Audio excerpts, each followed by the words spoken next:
وعلى آل سيدنا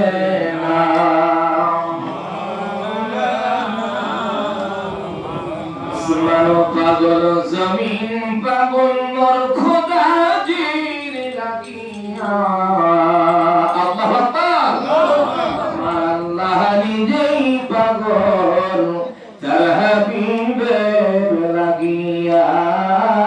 আল্লাহুম্মা সাল্লি আলা সাইয়্যিদিনা মাওলানা মুহাম্মদ وعلى آل سيدنا মাওলানা মুহাম্মদ হাজিরি দিল কান্না লাগায় বাজানো ইমাম হাসান রাদিয়াল্লাহু তাআলা আনহু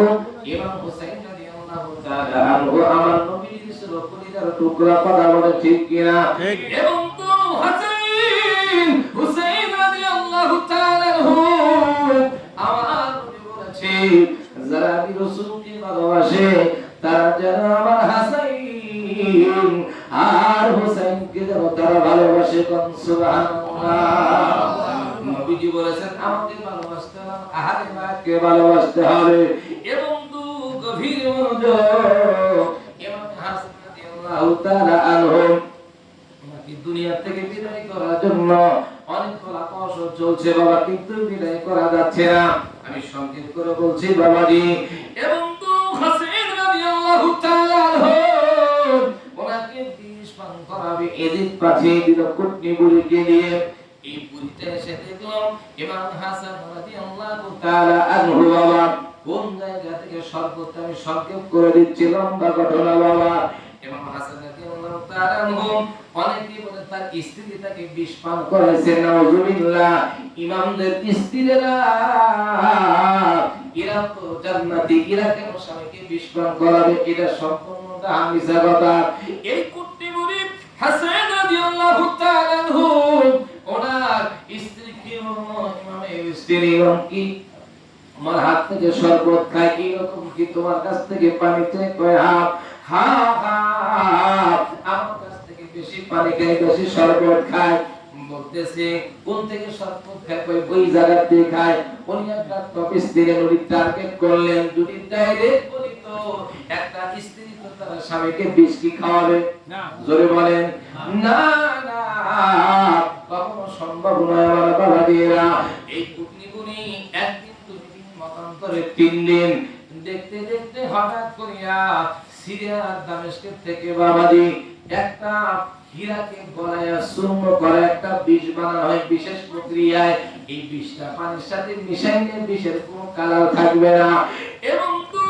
হাসান রাদিয়াল্লাহু তাআলা ওনাকে বিষ পান করানো হলো আল্লাহর হাবিব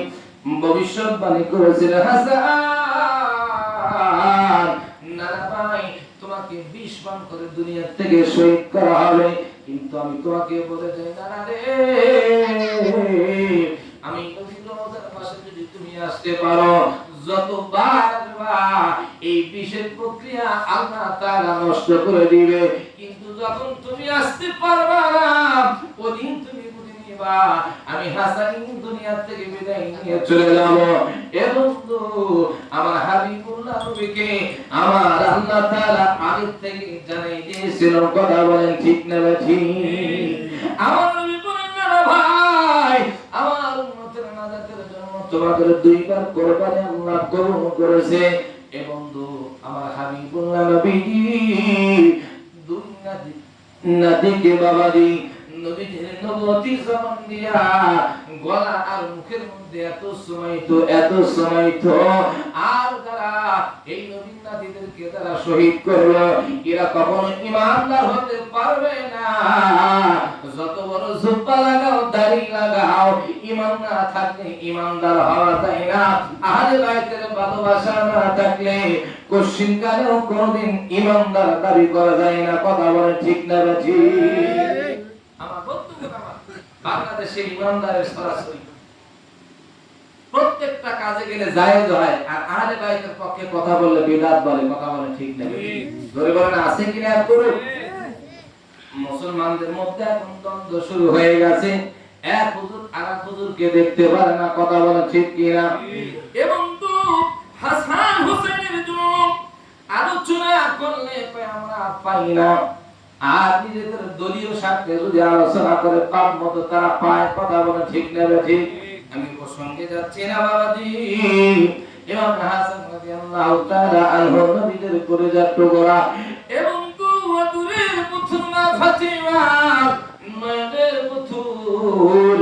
এ বাবা প্রথম যখন বিস্ফোরণ করানো হলো, ইমাম হাসান একটা দৌড় মারছে, আমার নবীজি রওজার সামনে দাঁড়ায় গেছে। দাঁড়ানোর সাথে সাথে কিছুক্ষণের মধ্যে বিষ পেয়ে নষ্ট হয়ে গেছে। কোন সুবহানাল্লাহ। আমার নবী রওজা থেকে কথা বলে, দাদা ভাই না না, যাও যাও, এখনো সময় আসে না। আর ধরে বলেন সুবহানাল্লাহ। আল্লাহুম্মা